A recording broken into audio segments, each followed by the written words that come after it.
Assalamu alaikum class. Hope you have gone through the non-genetic variation and it will not pose you any problem. Uh, but in case if you have any problem, do consult with your dictionary, Google, or also ask. You can also ask from me. So today we shall study about the genetic variation. Genetic variation वो variation जो jeans की वजह से होती हैं, ये भी taxonomic confusion create कर सकती हैं और मुख्तलिफ टाइप की होती हैं। सबसे पहली टाइप जो है वो जो ये सेक्सुअल डायमॉर्फिज्म की है, यानी जेनेटिकली मेल जो हैं वो फीमेल से डिफरेंट होते हैं। और ये सेक्सुअल डायमॉर्फिज्म दो तरह की होती है, प्राइमरी सेक्स डिफरेंसेस और सेकेंडरी सेक्स डिफरेंसेस। प्राइमरी में आ जाते हैं जो बेसिक डिफरेंसेस होते हैं, जैसे जेनिटेलिया का डिफरेंस है और जो सेक्स ऑर्गन्स का डिफरेंस है, तो ये प्राइमरी सेक्स जो डिफरेंसेस कहलाते हैं और ये रेयरली टेक्सोनोमिक कन्फ्यूजन क्रिएट करते हैं। Generally it's easy to distinguish the primary sex differences. लेकिन जहाँ तक सेकेंडरी सेक्स डिफरेंसेस का ताल्लुक़ है, तो ये डिफरेंसेस बहुत से टाइप के हो सकते हैं। जैसे इसको ईजी समझने के लिए आप एग्ज़ाम्पल ले लें एक मेल बर्ड की और फीमेल बर्ड की। जैसे हैन है और कॉक, इनकी एग्ज़ाम्पल ले लें तो आप देखेंगे कि जो मेल बर्ड है उसके सर पे वो बड़ा ऑर्नामेंटेड होता है, उसके सर पे कलगी होती है, वो साइज़ में बड़ा होता है। जबकि अगर उसकी कंपैरिजन में आप फीमेल को देखें तो वो सिंपल होती है। तो इनमें ये differences, these differences are secondary sexual differences. Secondary sexual differences जो हैं ये काफ़ी कॉमन भी हैं और ये काफ़ी कन्फ्यूजन भी क्रिएट करते हैं। तो आपको किसी भी जैसे अक्सर ऐसा है कि कोई मेल बर्ड जो है वो किसी और कलर का होता है और फीमेल बर्ड जो है वो किसी और कलर की है। यहाँ मेल बर्ड जो है वो बहुत ज़्यादा कलरफुल है और फीमेल बर्ड बहुत सिंपल और एक कलर की है। इस तरह से आप ये जो है ये कन्फ्यूजन क्रिएट कर सकता है। इसके बारे में आपको अच्छी इन्फॉर्मेशन होनी चाहिए बिफोर डूइंग द क्लासिफिकेशन। इसी के हवाले से एक और टर्मिनोलॉजी आती है जो कि है गायनेंड्रोमॉर्फ्स और इंटरसेक्सेस। गायनेंड्रोमॉर्फ की समझने के लिए या एक बटरफ्लाई यहाँ पे दिखाई गई है, इसमें आप देखेंगे इसका एक हाफ जो है वो फीमेल है, लेफ़्ट विंग जो है वो फीमेल की तरह है और राइट विंग जो है वो मेल की तरह से है।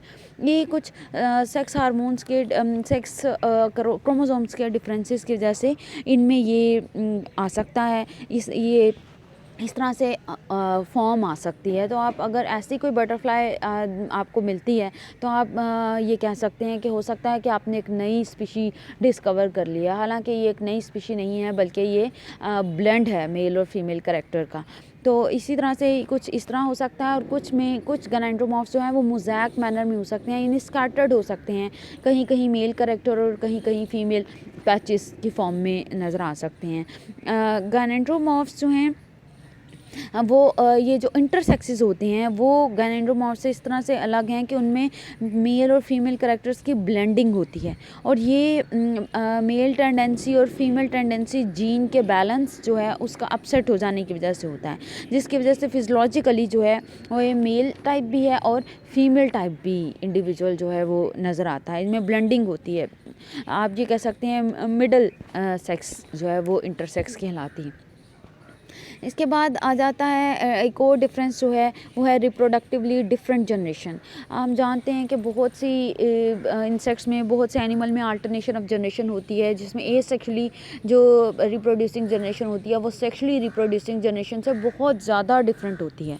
और इस केस में अगर आप एफिड की एग्जांपल लेते हैं तो एफिड में जो पार्थिनोजेनेटिक फीमेल है वो विंगलेस होती है, जबकि जो सेक्सुअल फीमेल है वो विंग, उसमें प्रॉपर विंग होते हैं। तो इनमें ऐसे काफ़ी ज़्यादा डिफरेंसेस हो सकते हैं, जिस केस में आपको इनकी जो टेक्सोनोमी क्लासिफिकेशन है या इनको एक ही स्पीशी में रखना काफ़ी कंफ्यूजिंग साबित हो सकता है।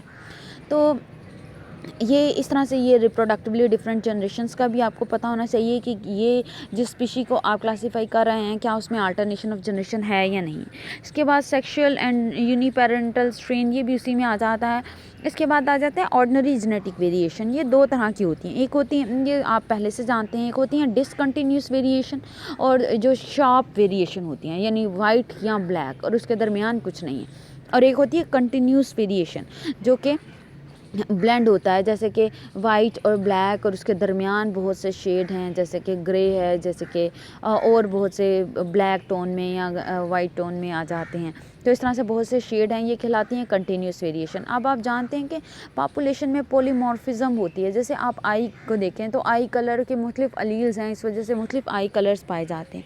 ये जो वेरिएशन है ये डिसकंटिन्यूस वेरिएशन कहलाते हैं।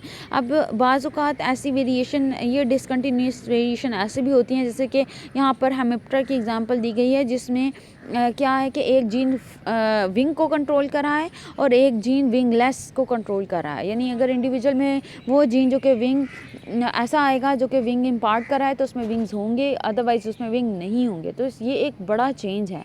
आप इनको देखकर ये अज्यूम कर सकते हो कि शायद ये दो डिफरेंट स्पीशीज़ हैं, लेकिन ये बेसिकली पॉलीमॉर्फिज्म है जो कि एक ही पॉपुलेशन में पाई जाती हैं।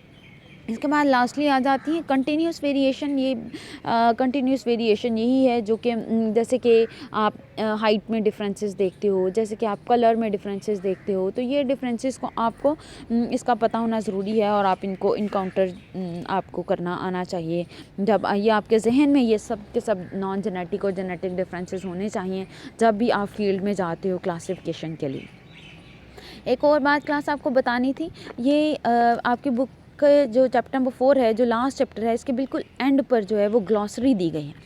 ये ग्लॉसरी बहुत इंपॉर्टेंट है, बाकी सब बुक्स की निस्बत इस बुक की ग्लॉसरी बहुत इंपॉर्टेंट है, क्योंकि इसमें अक्सर ही टर्मिनोलॉजीज़ आती हैं एक्सप्लेन करने के लिए या आपके कॉन्सेप्ट को क्लियर करने के लिए। जो बार बार टर्म्स यूज़ हो रही हैं उनका आपको पता होना चाहिए कि ये क्या हैं। तो ये ग्लॉसरी में अल्फ़ाबेटिकली ये टर्म्स दी गई हैं। आपने साथ साथ डेली बेसिस पर आप ग्लॉसरी के कुछ वर्ड्स, कुछ टर्मिनोलॉजीज़ को याद किया करें, या स्पेशली वो टर्मिनोलॉजी जो कि आपको बुक के अंदर कंफ्यूज कर रही है वो आप ग्लॉसरी के एंड पे ग्लॉसरी में सर्च करें और उसको वहाँ से याद करें या वहीं पे लिख लें बुक में, ताकि आपको ये याद रहे। ठीक है, आपने ग्लॉसरी भी साथ में अच्छी तरह से करनी है।